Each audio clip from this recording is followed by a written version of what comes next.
Hello everyone, welcome to EduTap and also welcome to the government scheme session. So this is the last session on Ministry of Finance. To the people who are new to this, we are currently covering all the schemes ministry wise, and this was the Ministry of Finance which we were covering, and the last lecture that is on the Stand Up India scheme. So this particular scheme, it is very important scheme of the Ministry of Finance, and we are going to cover all the important aspects that are there related to this particular scheme. So before starting, let's first understand what Stand Up India here it means. Okay, so stand up, we say to the people when we want to encourage them to do something, to achieve a goal. Okay, so here in Stand Up India scheme, we are offering loan to a section of society, which section we are going to cover. Okay, so that they can stand up for themselves and they can do good in life. So we'll start with the basic things regarding this scheme. So that is the launch year. So see, the launch year of this scheme is 2016, and there is a tagline that is associated with it.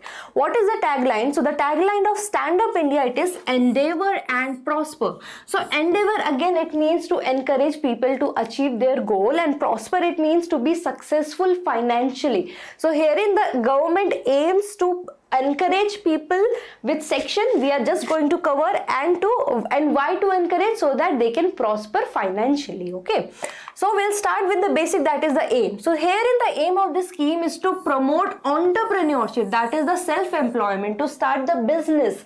Among whom? Which society section? Women, scheduled caste and scheduled tribes. So here in this scheme, it is specifically to provide loan to the women, scheduled caste and scheduled tribe who wants to do any business. Okay, and beneficiaries we would have understand by now, that is the women and SC and ST, they all are the beneficiaries. Only they can avail loan under this particular scheme. Now let's understand the eligibility criteria. So see, can any women, any SC, ST can just go and avail loan under this? No, there are two important criteria. There are many, but two main one. The first one is the age of them. So the age should be above 18 years. See, this is the age where in India people consider us to be mature enough to take a decision. We can vote, right? So here in SC, ST women who are above 18 years and want to start any business, they can avail loan under this particular scheme. Now second, can they avail for any business? No, there is a criteria, that is for the greenfield projects. Now what is greenfield project? So when you start a new business, a fresh business, you cannot take loan under this particular scheme for any old business. It should be a new one. So that is a greenfield. It can be in manufacturing, that's different thing. It can be in the trading. Okay, it can be in service sector. It can be any, but it should be a greenfield project, a new project. Okay, so these are the two important ones. Now what if a group of people, they are going to avail the loan? Because here we're talking about SC, ST and women, but when a group of people, an enterprise, it come forward, there could be a mixture of people, right? So in such case, what would be the criteria? So in a non-individual enterprises, at least 50% of the shareholding and controlling should be held by either SC, ST or women. So even if there is a group of people and not all belong to this category, but the one who is availing under this loan should be an SC, ST or woman, and the person should be the shareholder of 51% of the stake of that particular project. Okay, so these are the important eligibility criteria. Apart from them, there are some also, that borrower should not be any default in any bank. So it means that if you have taken loan from any other bank for any other purpose, you should not be a defaulter in that case. Okay, because that would be risky for the bank to give loan again if you are defaulted in any previous one. Okay, and the next one is, the borrower shall be required to bring a minimum of 10% of the project cost of whatever greenfield project that the person is investing in as his own contribution. So 10% of whatever be the total amount that need to be invested in the project, 10% of the cost shall be the borrower's own contribution. This is one of the condition that is under this particular scheme. So these are the eligibility criteria. Now let's understand about the important key features of the scheme. So see, the first one herein, very important, that government does not allocate funds for loan under this scheme. The government, it is not allocating any budget for this scheme.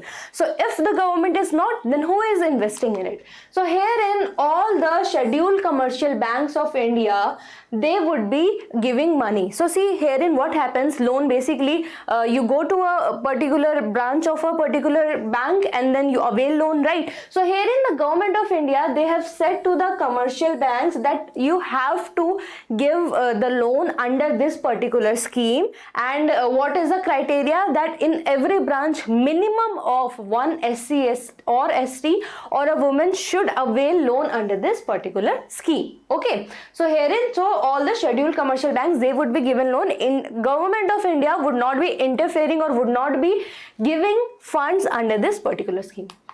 Next is composite loan of 85% inclusive. So how much loan can you avail, or can a person avail? Person can avail up to 85% of whatever be the total cost of that project. Okay, and herein we are talking about composite loan. So what means it would be inclusive of term loan as well as working capital. So what is the difference? A term loan, it is usually for the longer duration. For example, you are starting a new business and you want a machine to be there. Now this machine, it would be costly and it would take longer time period to give back the money to the bank, right? So that is the term loan, that is for longer period. And next is the working capital. Working capital is the day-to-day capital or money that is required to run a business. So under this you can avail for both. It is inclusive of both the things, but you can avail up to 85% of the project cost only. Okay, so now this is about the percentage of the money that you can avail of the project, but how much in amount? Okay, so herein what the scheme says, that you can avail loan between 10 lakh and 1 crore.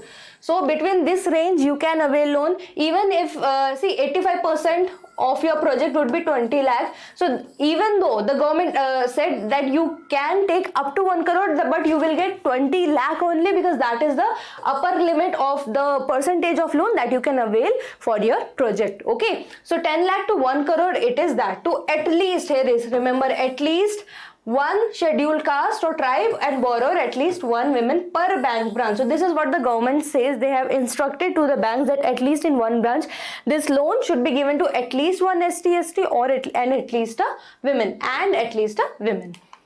Next is the loan is repayable in 7 years. So when do you have to give back the loan? So that is, here the limit has been given 7 years with maximum moratorium period of 18 months. What is a moratorium period? So this is the time period wherein the government, they did not ask for their money back. So what does it mean? See, when you start a new business, it's not necessary that you are going to get the profit from the next month only, right? So the bank, it understands this, and because we are here promoting stand up, we are saying the women SC ST to come forward to do business.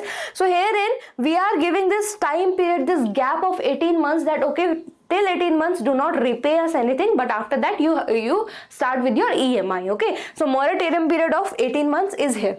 Now there are two important other key features, that is the offices of SIDBI and NABARD are designated as stand-up connect centers. So these both SIDBI and NABARD, they would act as connect centers under this scheme, who will arrange, so what would be their work? To whatever support that is required. Okay, because herein we are talking about the backward section of the society. So herein these two would take care of whatever support that is required under this particular scheme. And next is the scheme has been extended up to year 2025. So this was all about the key features, and that is all about this particular scheme. Now let's have a quick revision. So herein the launch year of the scheme is 2016 and ministry is Ministry of Finance. Talking about the aim, so that is to promote entrepreneurship among women, SC and ST. Beneficiaries are again who are above 18 years of age that we have studied. Okay. Talking about key features, that is available only for greenfield projects. Apart from that, we studied that all the branches of scheduled commercial banks of India, they have to give loan at least to SC, ST and women under this particular category. Then we studied about composite loan of 85% that could be given. Composite, it comes inclusive of both term loan, that is for longer period, and working capital, that amount, the money that we need for our day-to-day expenses in the business. Next is loan is repayable in 7 years, and we have a moratorium period of 18 months. So that is all about this particular scheme. So here's a homework for you. You have to tell that how much loan you can avail under Mudra Yojana. This Yojana I have already covered before we started with this all the schemes ministry wise. So if you haven't watched the video, the link it is given in the description box. And I have also covered Jan Dhan Yojana beforehand only, before this sequence of ministries. So both the links you can find in the description box. And in the next session we are going to revise. I'll come live and we'll revise the Ministry of Finance like we always do we have already done of the other ministries as well. So you have to tell how much loan you can take under Mudra Yojana, because that was also for the MSMEs, right? Now this is the homework and the toppers of the last year's session. I asked about the tax exemption in the gold monetization scheme. So PDC Club said the right answer, and thank you. Adit said the correct answer, and then Shambhu said the correct answer, and he also told about the about both the interest income also and the money that you would get back after the maturity period also. So very good for the additional information. And Shweta, she said the correct answer of this particular question. Then we have Anu, he also said the correct answer. Then Nilesh said the correct answer. Shruti said the correct answer. And see, Amrut scheme we will cover when we'll come to that ministry. Then Aditya also said the correct answer. Then we have Nikhil who said the correct answer. We have Nivedita who said the correct answer. Divya also said the correct answer, and Raj Lakshmi Kumari, she also said the correct answer. Okay, so these were the toppers, and here's one announcement that a special offer that is going on for the success sale, and you can avail 40% plus 10% additional 10% off on all the courses that we cater. Here you can see in the slide also, and you can use the code RBI for this, and this is valid till 5th to 7th April 2022. So do not miss this opportunity. And to our new audience, kindly subscribe to our YouTube channel, and you can also join our Telegram channel to get the PDF of this lecture. So that is all for today. If you have any doubt, any query, comment it down. I'll definitely reply. And until then, until we meet again in the next session, see, we are going to revise. So I would request you all to go through all the Ministry of Finance that we have covered, so that you have a good revision session, and that would help you to check how much do you really retain of the Ministry of Finance, and what would be our further plans. I'll be discussing you on that particular day only. Okay, so on Friday I'll be live, okay, with you all at 10 a.m. So do not skip the session. So that is all for today, and thank you very much.